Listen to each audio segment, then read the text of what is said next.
Hi Brilliance, my name is Monique Sibonga, one of the official participants of Project Kinis 2024. So, nagkaroon ako ng breakout and ito na yung naging itsura ko noon.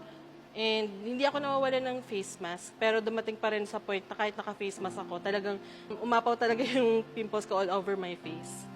And then one time, nakita ko po yung post ni Miss Glenda sa Facebook page niya. Nung isa na ako sa napiling participant, ang naging routine namin is meron kaming routine na sinusunod na advice ni Doc Ara na resident dermatologist ni Brilliant Skin. And consistent ko nang ginamit yung product. So, nung nag-start kami, ito yung naging skin condition ko nun. And then, sa day 1 ko, ito yung skin condition ko nun.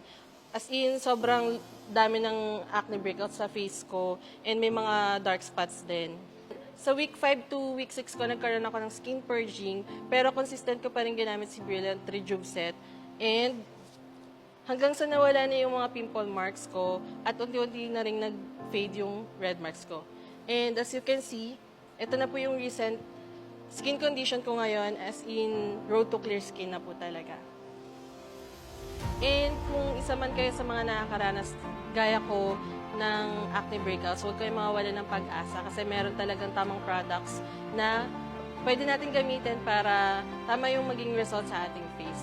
And sa next batch po ng Brilliant Skin Project Kinis, huwag po kayo mag-hesitate na sumali and i-share yung story nyo kasi meron po kayong mga taong matatouch yung buhay and may inspire dahil sa story.